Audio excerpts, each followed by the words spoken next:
The snow had been falling since noon, and by 7 o'clock it had buried Aspen Ridge under a silence that felt almost deliberate, as though the town had decided, collectively, to hold its breath. Daniel Carter wiped the fog from the inside of the restaurant window with the back of his hand and looked out at the street. The parking lot was a white field. The stoplight at the corner swung on its cable, blinking amber in the wind. A plastic bag spun in a vortex near the curb, trapped, going nowhere. "Daddy, you're not eating." He turned back to the table. Lucy was 6 years old, and she was watching him with the calm, unblinking attention that children reserve for things they don't yet have words for, the way they notice the world before they've been taught to look away from it. "Sorry, Bug." He picked up his fork. "I was watching the snow."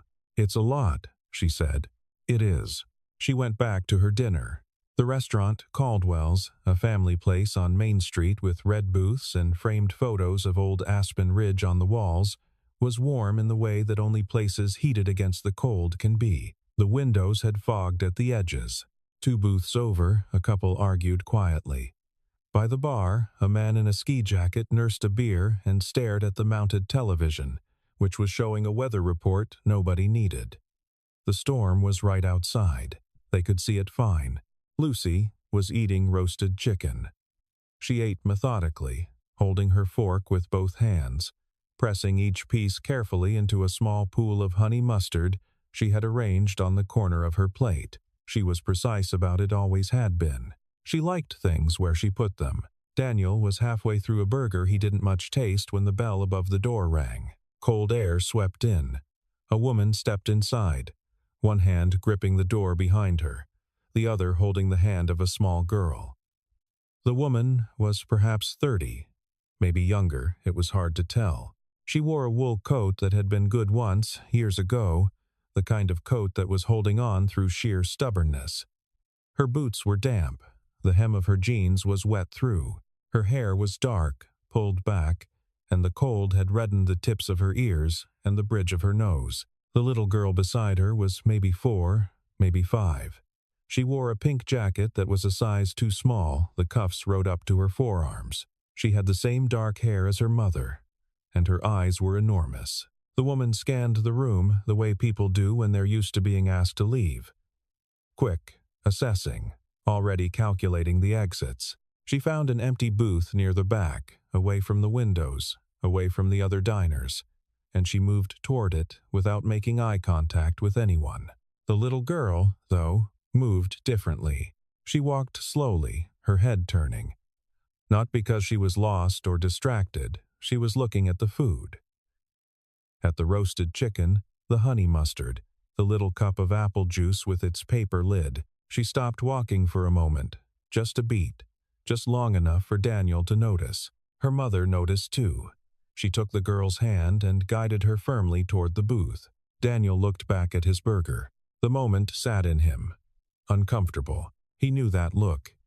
He had worn it himself once, though he had been older, 9 or 10, maybe standing outside a diner in Franklin County, while his mother argued quietly with a man on the sidewalk about something that always came down to the same thing.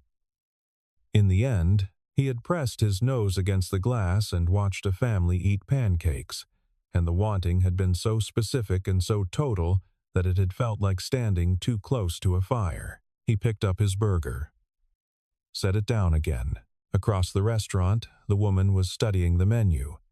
The little girl sat across from her, kicking her feet against the booth seat, looking around the room with those enormous eyes. A waiter, young guy, Nathan, Daniel knew him, went over to take their order. What happened next was quiet enough that most of the restaurant didn't notice. The woman ordered. Nathan wrote something down. There was a pause. Nathan leaned forward slightly. The woman shook her head. She reached into her jacket pocket and counted something in her palm. Daniel could tell from the way her hand moved. Slowly, carefully. The way you count, when you already know the number won't be enough. She looked at Nathan. Nathan looked at her. The woman said something. She put the coins or bills or whatever it was back in her pocket. She picked up her coat from the seat beside her. She reached across and helped the little girl with her jacket, zipping it up with efficient, practiced movements, not meeting the girl's eyes. The little girl looked at her mother's face and read something there. She stopped kicking her feet. They stood up. Daniel was out of his seat before he'd decided to stand. He caught them just outside the door, in the small vestibule between the inner and outer exits, where the cold pressed in through the seams.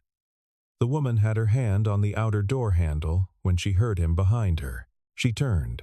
Her face was immediately guarded, not rude, not frightened exactly, but closed in the way that doors close when someone has learned that the next knock is usually trouble. "I'm sorry," Daniel said. He had his jacket half on, one arm in, one arm out. He hadn't planned what to say. I just wanted to ask if you'd like to come back inside." The woman looked at him, looked at his jacket. "Why?" she said. It was a single word, but it carried considerable weight. Not hostile. Something more careful than hostile. The question of someone who has been burned by the answer before. "Because it's cold," he said. "And because my daughter doesn't finish her chicken. And they charge me for it anyway." It was a terrible thing to say. He knew it as soon as it came out. He watched the woman's expression shift, a tightening around the eyes, a slight straightening of the spine. "We're fine," she said. "Thank you." She pushed the outer door open. The cold came in like a wall. Snow was blowing sideways now, finding the gaps between the buildings, and the little girl flinched and turned her face away from it. "I'm not trying to," he started. "I know what you're trying to do," the woman said. Not unkindly, just flatly, like someone stating a fact about the weather. "We don't need charity." She stepped out. The little girl went with her, one small hand lost in her mother's. The door swung shut. Daniel stood in the vestibule for a moment. Through the glass, he watched them walk quickly. The woman angled against the wind. The little girl tucked close to her side, their footprints filling in almost immediately behind them. He went back inside. Nathan was clearing the booth they'd sat in. There was nothing on the table, not a glass, not a napkin. They'd had nothing. Nathan caught his eye and looked down at the table and said nothing, which was its own kind of statement. Daniel sat back down across from Lucy. She was watching him. "Did she come back?" Lucy asked. "No, Bug. Is she okay?" Daniel looked at the door. The vestibule was empty now. "I don't know," he said, because that was the honest answer, and he had decided years ago that honest answers, even the hard ones, were what he owed his daughter. Lucy considered this. She pulled a piece of chicken apart with her fingers. "Maybe she just needed more time," she said. Daniel looked at his 6-year-old. "Yeah," he said slowly. "Maybe she did." He thought about them on the drive home, the windshield wipers working hard against the snow. He thought about them when he carried Lucy inside, asleep against his shoulder, her boots dripping on the mat. He thought about them when he sat at the kitchen table with a cup of coffee gone cold, the house quiet around him, the storm pressing against the windows, the little girl's face, the specific quality of hunger in it, not dramatic, not performed, just real. The way she had slowed down when she saw the food. He had been that child, not in a restaurant, not with a pink jacket, but the feeling had been the same, that particular helplessness of wanting something basic, something everyone around you seemed to simply have, and not knowing how to ask for it without it meaning something terrible about you and your family. Lucy appeared in the kitchen doorway in her pajamas, owl print, one sock half off. "You're still up," she said, not accusingly. "So are you." She climbed into the chair across from him and folded her arms on the table the way she did when she was preparing to say something important. "The little girl," she said. "Was she hungry?" "I think so. Why didn't her mom let us buy food?" Daniel turned the cold coffee mug in his hands. "Sometimes," he said, choosing words carefully.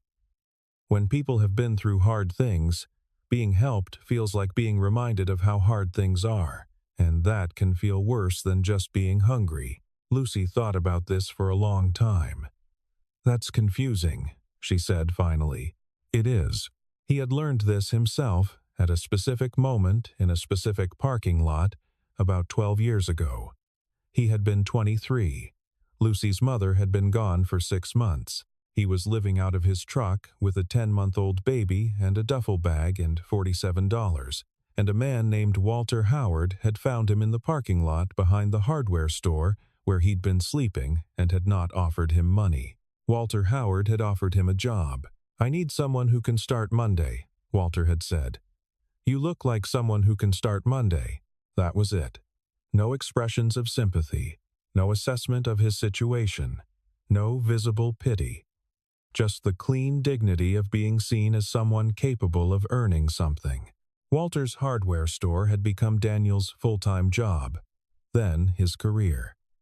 3 years later, he'd bought out Walter's inventory when the old man retired. 7 years after that, Carter's Supply had 2 locations and 12 employees, and a reputation for knowing where to find parts that nobody else could get. Not charity. Work. The difference mattered. It had always mattered. He went to bed, but didn't sleep.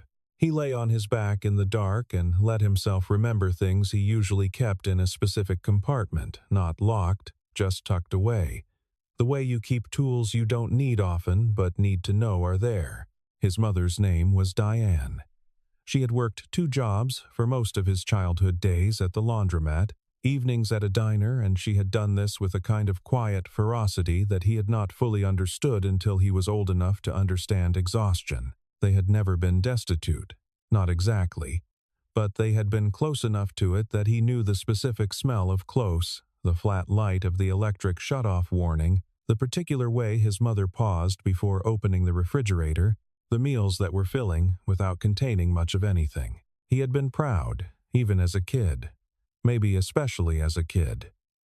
He'd turned down school lunch assistants 3 times before a teacher. Mrs. Pierce had found a way to make the school meal program look like something he was doing for the school rather than the school doing for him. She'd made him a student lunch monitor, which was a title she had invented on the spot and which meant nothing except that he got a free lunch every day and could feel like it was earned. He had known, even then, that it was a fiction. But it was a kind fiction, and it had fed him. And he thought about Mrs. Pierce more often than she would ever know. The woman at the restaurant, Claire, though he didn't know her name yet, had the same stance as his younger self. The same angled-away posture. The same careful refusal. The difference was that she also had Sophie. He thought about Lucy at 18 months, sleeping in the truck seat beside him. Bundled in his jacket because he'd sold the sleeping bag for $20, Lucy, so small and so completely trusting that the weight of it had been almost physical. He had never been so frightened in his life. Not of poverty, he'd known poverty, but of failing her specifically. Of being the reason she learned early that the world was cold and indifferent. Walter Howard had given him a job on a Tuesday. By Thursday, he had a studio apartment. By the following month, he had a savings account with $40 in it, which had felt, at the time, like immeasurable wealth. He owed a version of that to someone. He always had. The debt had no invoice and no due date, but he'd been aware of it for years, waiting for the right moment to pay. In the morning, he started asking around, quietly, about a woman and a small girl in a pink jacket. Aspen Ridge was a small town. It had approximately 9,000 people, 2 coffee shops, 1 hardware store, his, a library that was fighting for its budget, and a park in the center of town called Millbrook Green that nobody used in January. He found them there on a Tuesday, 8 days after the restaurant. He almost didn't recognize her. She was wearing a different coat, the same wool one, he realized, but she'd added a gray scarf. She sat on a bench at the far edge of the park near the oak trees, both hands around a paper cup, watching the playground. The little girl was on the slide. She was the only child there. The park was empty otherwise, the swings moving in the wind, the climbing structure frosted along its edges. The little girl climbed the ladder, slid down, climbed again. She was making a sound with each descent, a small, fierce wee that carried across the snow-covered grass. Daniel did not approach them. He found a bench on the near side of the park. equidistant from the gate and the playground, and he sat down. He had brought coffee. He drank it and watched the snow in the oak trees and did not look in their direction. He came back the next day, and the day after that. There is a kind of patience that is not passive, not waiting for something to happen, but actively maintaining a presence that creates the conditions for something to eventually happen on its own terms. Daniel understood this from his work. You didn't sell a skeptical contractor on a new supplier by making your pitch at them. You showed up consistently. You did what you said you'd do. You let the work speak over time. Trust was not a transaction. It was a pattern. Accumulated. He applied the same logic now.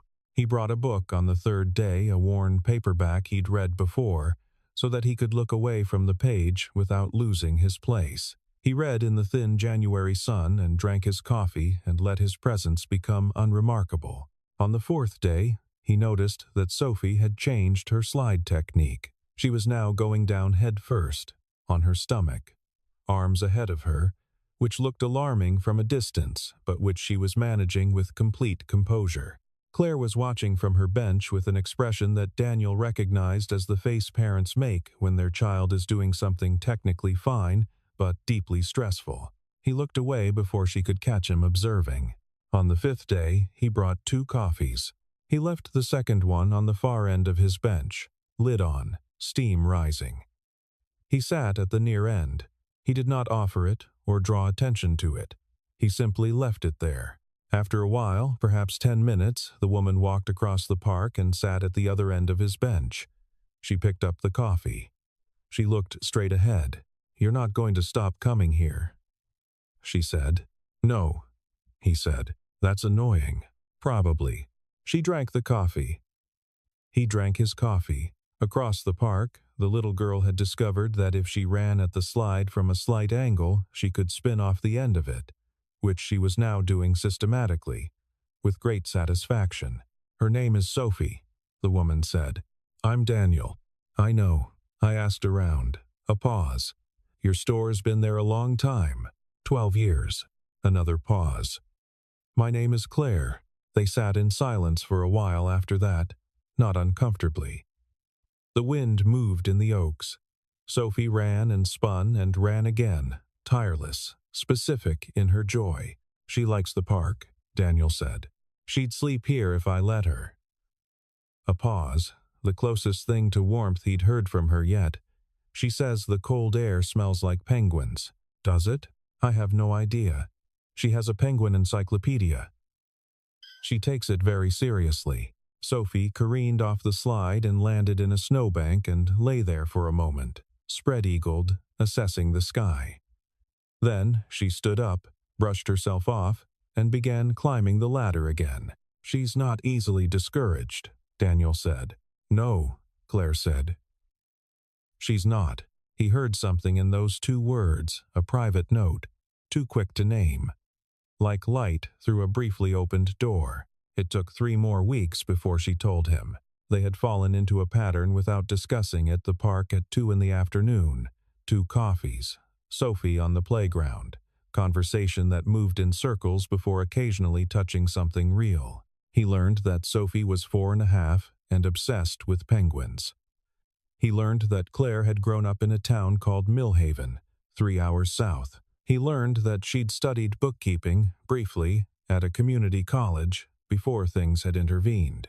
The things that had intervened, she told him on a gray Thursday in February, when Sophie had fallen asleep on the bench between them, her head in Claire's lap, her pink jacket unbuttoned to reveal a sweater with a penguin on it. "I left my ex when Sophie was 18 months, Claire said. Her voice was even. She had the voice of someone who had told this story enough times inside her own head that the surface of it had become smooth. He wasn't violent.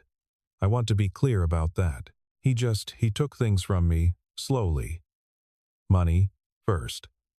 Then, decisions. Then, eventually I woke up and realized I had no idea who I was anymore, and Sophie was starting to watch the way I moved around him, and I didn't want her to learn that."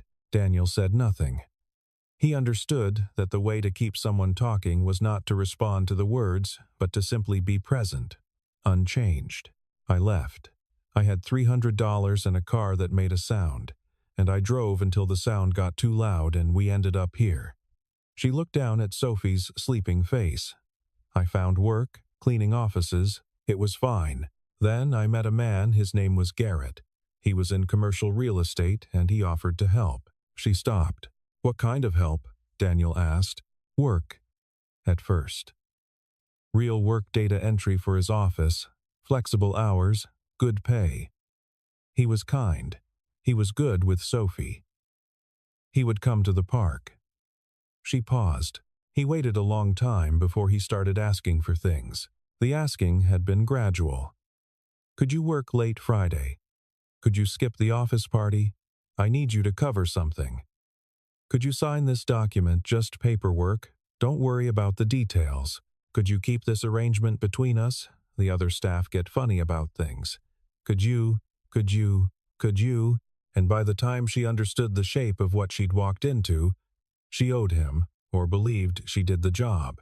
The apartment deposit he'd quietly co-signed. The references he'd provided, the recommendations that had attached her professional name to his. When she said no, finally, clearly, to something she couldn't rationalize away, he had unwound all of it. Methodically. The job. The reference. A call to the apartment manager. She'd been out in 60 days. He never threatened me, she said. Never said anything I could take to anyone. He just removed the scaffolding. And I fell. Sophie made a small sound in her sleep. Claire smoothed her hair automatically, without looking down, the way mothers touch their children, constant, unthinking, like breathing. So when you offered to buy dinner, she said. It wasn't, I know you're not him. I know that. But I don't have a way to know that yet, do you understand? The pattern looked the same. It looked the same, Daniel said. He looked at the bare trees along the park's edge. Can I ask you something? Okay. If someone had offered you a job, a real one, with a formal interview and a contract, would that have looked the same? A long silence. Maybe not, she said. But I would have been looking for the catch. What if there wasn't one? She looked at him for the first time in several minutes. Her eyes were steady and brown and very tired.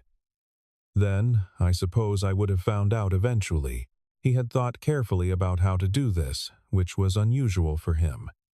Daniel Carter was, by disposition, a man of direct action. He made decisions quickly and trusted the logic of his gut. But this required something else, the same patience he'd needed with a supplier in Burlington who had been burned 3 times by distributors before he'd worked with them. Some relationships required a different rhythm. I'm not going to offer to help you, he said. She looked at him sideways. Okay, I'm going to tell you that I have an opening at my store for a part-time bookkeeper. The last one retired in November, and I've been doing the accounts myself on Sundays. It's a mess. He reached into his jacket and brought out a card. He placed it on the bench between them, not toward her, just in the space between. The position pays $18 an hour. Part-time to start.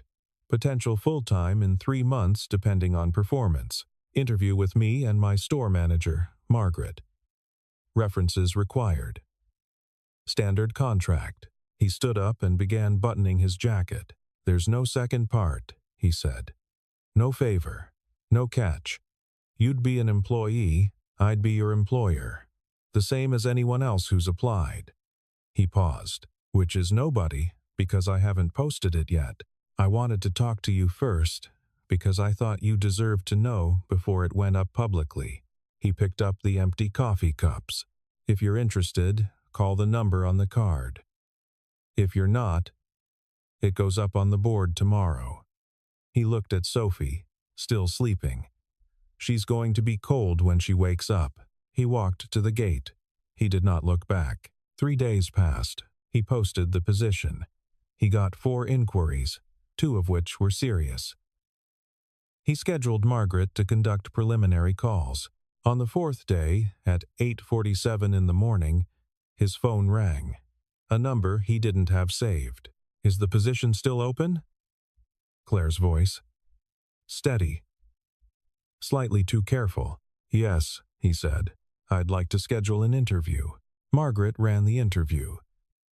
Daniel had been clear about this. He would not conduct it himself. That would change the nature of the process in a way that helped no one, least of all Claire. Margaret was 51, had managed Carter's Supply for 6 years, and had a gift for identifying competence that had nothing to do with how people presented themselves and everything to do with how they solved problems. Daniel was in the back room doing inventory when the interview happened. He heard almost none of it. Afterward, Margaret came to find him. She leaned against the shelving unit and crossed her arms. "She knows her numbers," Margaret said. "Good. She's rusty on the software, but she's used older versions. She'll learn fast." A pause. She was nervous. Not interview nervous. Differently nervous. "I know." She asked 3 times about the contract, whether she could have a copy, whether she could have a lawyer look at it. Margaret looked at him steadily. "I told her she could have it notarized if she wanted, and we'd pay for it." "Good call. You want to tell me what's going on?" "She was treated badly by an employer," Daniel said. "She needs to know that this is straightforward." "Is it?" He met Margaret's eyes. "Yes." "Okay," Margaret said. She uncrossed her arms. "I'd like to hire her." "Then hire her." Claire started on a Monday. She arrived 7 minutes early, which Daniel noted and said nothing about. She wore a dark blazer over a white shirt and had her hair up, and she looked, in the way that people look when they've put tremendous effort into appearing as though they haven't put in any effort, extremely prepared. Margaret showed her the office, a small, well-lit room off the back of the main floor, with a window that looked out onto the loading dock and, beyond it, the parking lot that backed up against Sycamore Street. It was not a glamorous view, but the desk was solid and the chair was good, because Margaret had insisted on a good chair when she'd taken the job 6 years ago, and the philosophy had propagated forward. The previous bookkeeper, a man named Hank, who had retired to Florida in November, with considerable relief on all sides, had kept his files in a system that could most generously be described as archaeological. There were physical folders from 2019 mixed with digital files from 2022 and a spiral notebook with penciled annotations that had apparently been Hank's personal cross-reference system, which he had taken with him, leaving behind only its consequences. Claire opened the first digital folder and was quiet for a long moment. "Where would you like me to start?" she asked Margaret. "Wherever you can make sense of it," Margaret said. She started at the beginning and worked forward. Margaret showed her the software, the filing system, and the particular chaos of the previous bookkeeper's final 3 months. Claire sat down at the desk and opened the first file and began working. She did not make small talk. She did not tour the store. She did not ask questions about things that weren't her responsibility.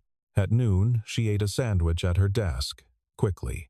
At the end of the day, she left a note on Margaret's desk with 3 questions and a provisional reconciliation of the November accounts that had been giving Daniel headaches since December. The note was handwritten, clean, specific, the questions numbered, the reconciliation attached as a printed spreadsheet, with her proposed corrections highlighted in yellow. Daniel read the note in the morning and wrote back with answers. This became the pattern. They did not socialize. He was careful about this, careful to the point of occasionally seeming cold, which he knew and accepted. He had thought about it explicitly. The store was not a social occasion. Not for her, not now. Claire needed the work to be exactly what he'd said it was, and the only way to demonstrate that was to let time pass and have nothing change.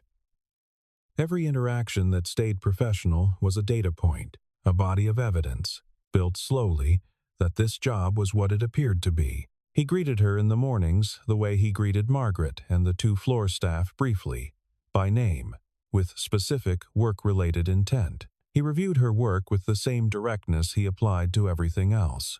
He corrected a categorization error in week 2 with a short note, the same way he'd correct anyone. He did not add warmth to soften it. He did not add distance to formalize it. He treated her like the competent professional she was. What changed, slowly, was the work itself. The November chaos resolved by end of week 3. The software she learned it in a week, which Margaret reported with raised eyebrows. She began making suggestions about the accounts payable system. Small ones, framed as questions. I noticed we're running 2 separate invoicing cycles for the same vendor group. Would it be worth consolidating? The questions were good. He implemented them. Wednesdays, he noticed. Claire left at 3:15. Sophie got out of the daycare program at 3:30. He did not rearrange the schedule or offer to adjust anything. He simply ensured that Wednesday afternoons were light incoming deliveries on Tuesdays and Thursdays, paperwork timed to the start of the week. After 6 weeks, Claire stopped double-checking whether the back door was locked when she left. He noticed this the way you notice when a sound you've grown used to finally stops a small absence that means something. After 8 weeks, he arrived one morning to find she'd brought donuts and left them in the break room with a note that said, "February is depressing," and nothing else. He ate 2.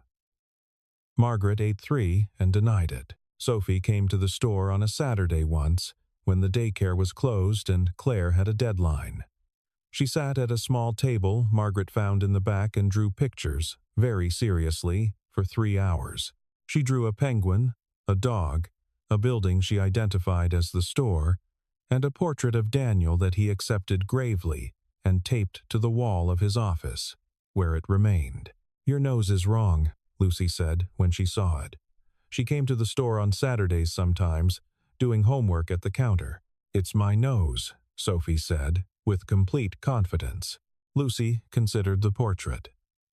"Okay," she said. They were friends after that in the way that children become friends immediately, fully, with no preamble and no negotiation and no memory of ever not having been.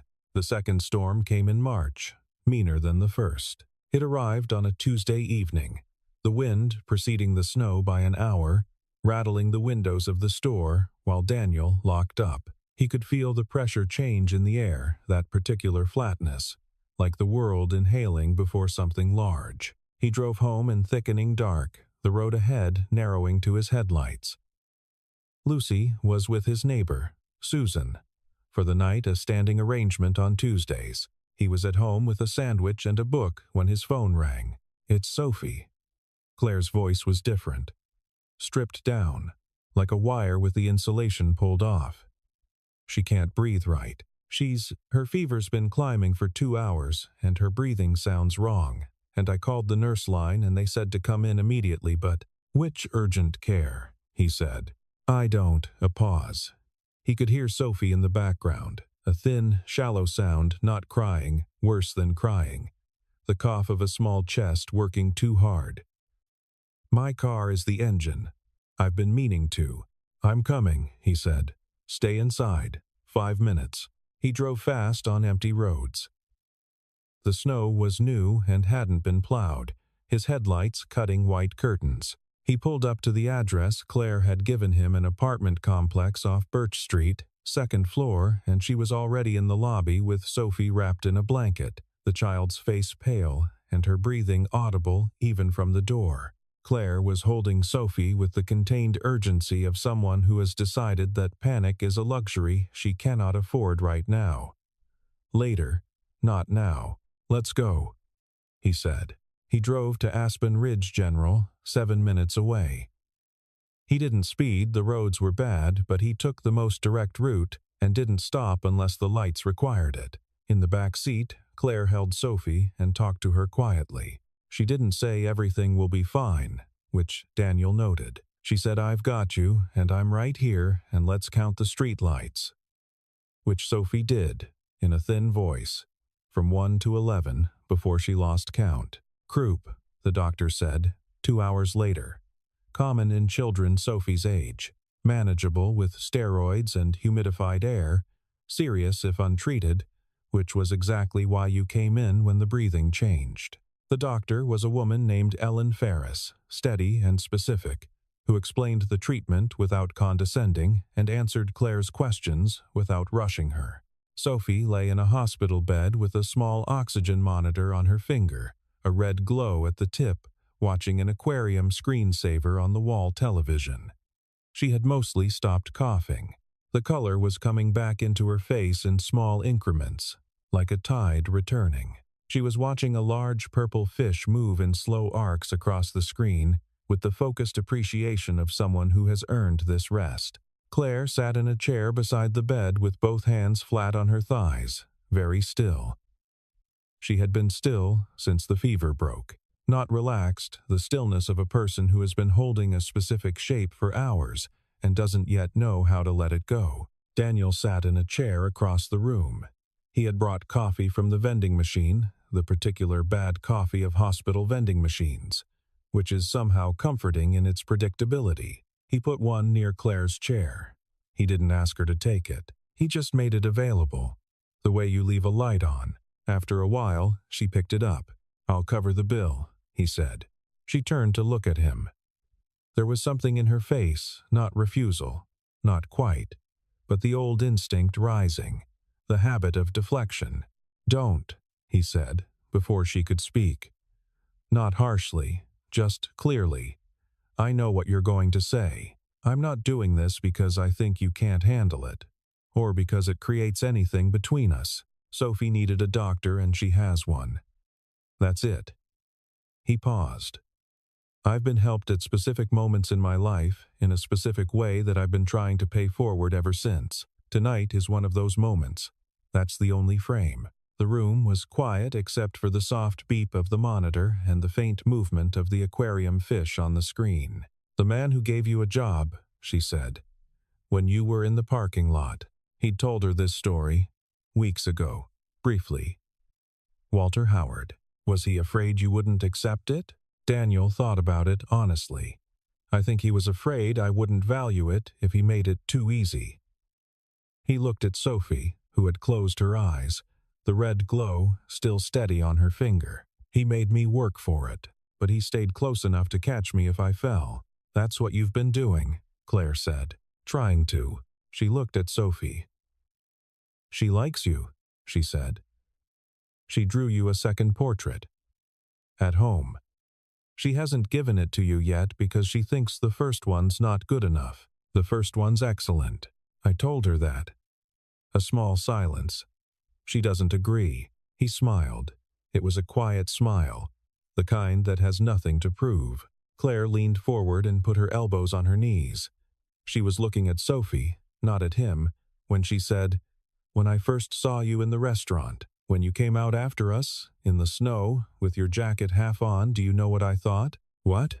"I thought you were the kind of person I used to believe in." She said it without self-pity, just matter-of-factly, the way you describe a color. Before I stopped. "And now?" She was quiet for a moment. Outside, the storm was still going. He could hear the wind finding the edges of the window. "I think you're the kind of person I'm remembering how to believe in." He didn't say anything to that. There was nothing to add that wouldn't take something away. Sophie breathed steadily in her sleep. The aquarium fish moved in their slow arcs across the screen. The monitor beeped its quiet, even report. Outside, the snow fell and kept falling, covering the parking lot and the roads and the benches in the park and the slide that Sophie would be back on in a week, attacking it from the optimal angle, covering everything equally, the way weather does, without distinction or preference.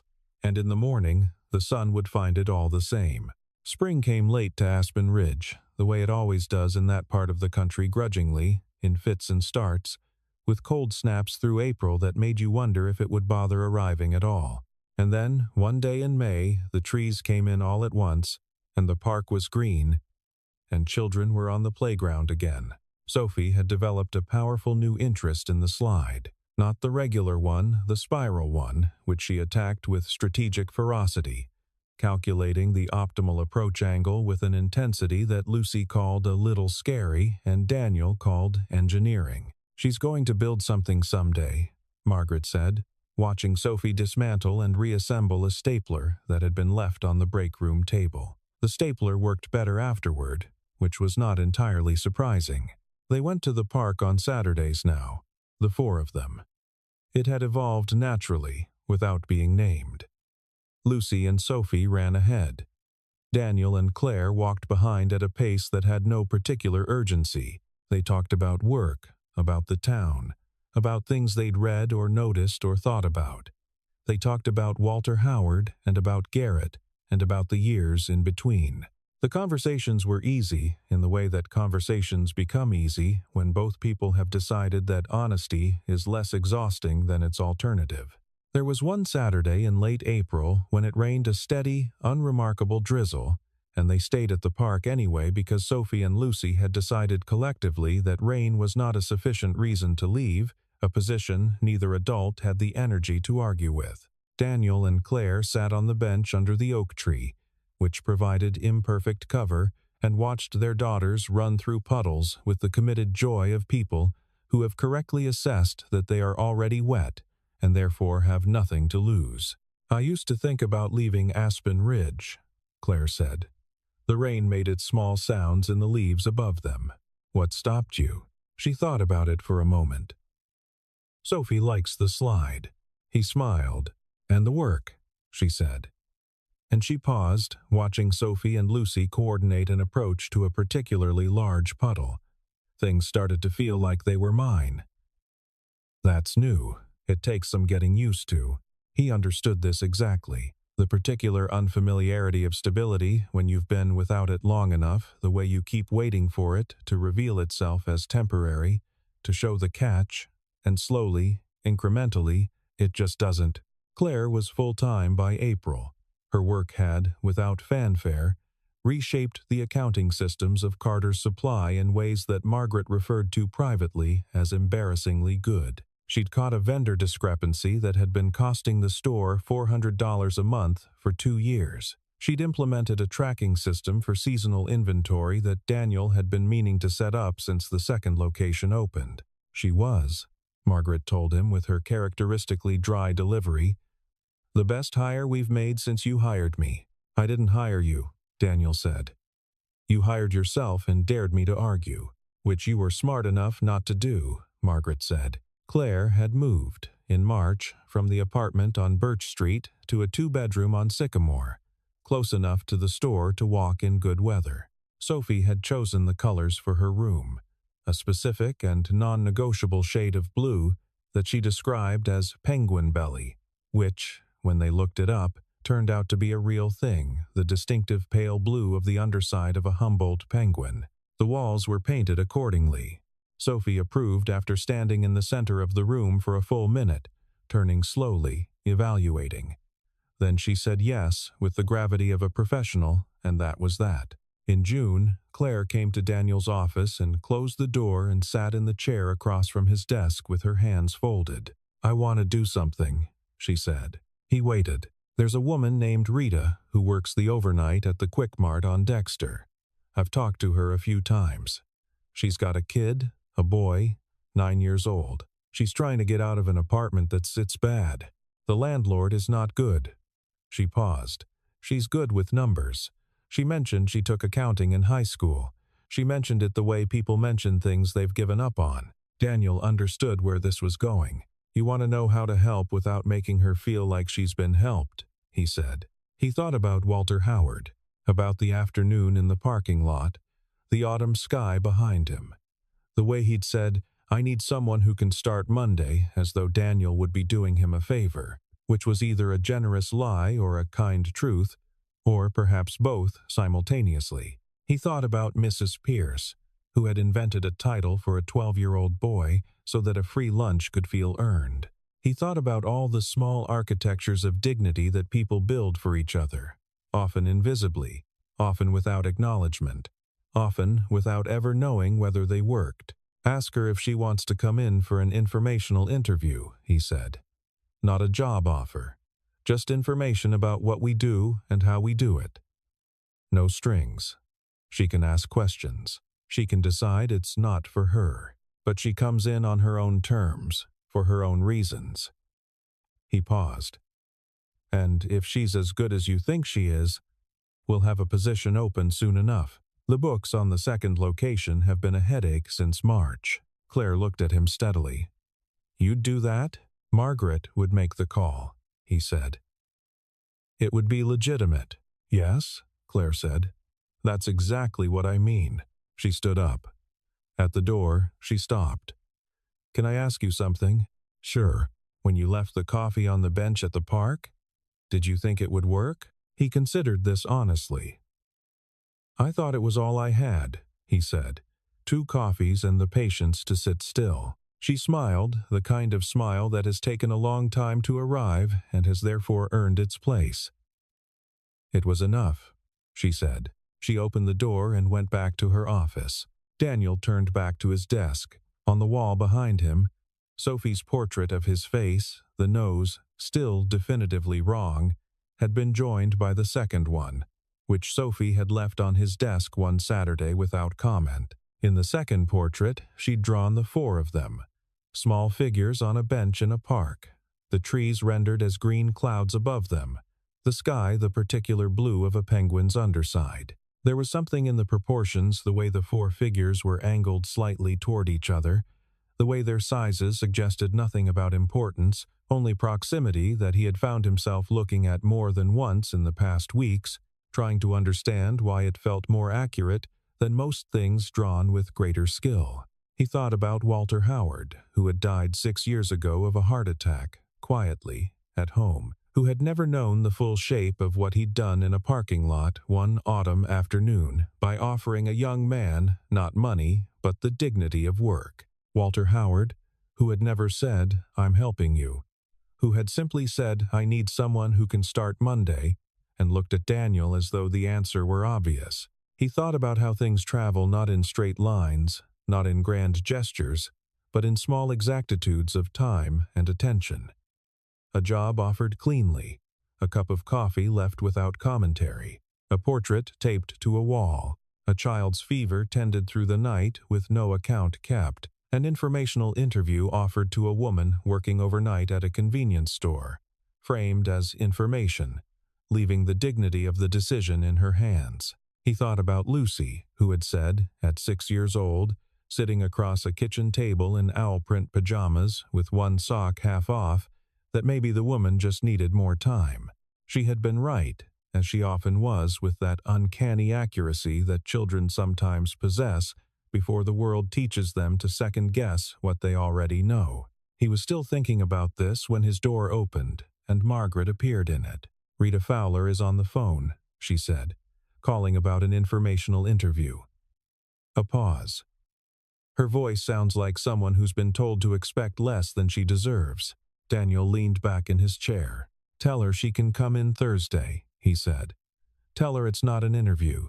Tell her we just want to show her how we work. Margaret looked at him for a moment, that particular look of hers, the one that acknowledged something without making a production of it, and then nodded once, and turned, and went to make the call. Outside the window, Aspen Ridge was green and warm and humming with the ordinary frequency of an ordinary June day. The hardware store and the coffee shop, the library still fighting for its budget, the park where 2 small girls were almost certainly at this moment debating the geometry of the spiral slide, the trees throwing shade on the benches below, the roads going out of town and coming back in, everything carrying forward, quietly, as kindness does not announced, not celebrated, just present and persistent, and passing itself along through the hands of people who received it once and found they couldn't keep it entirely to themselves.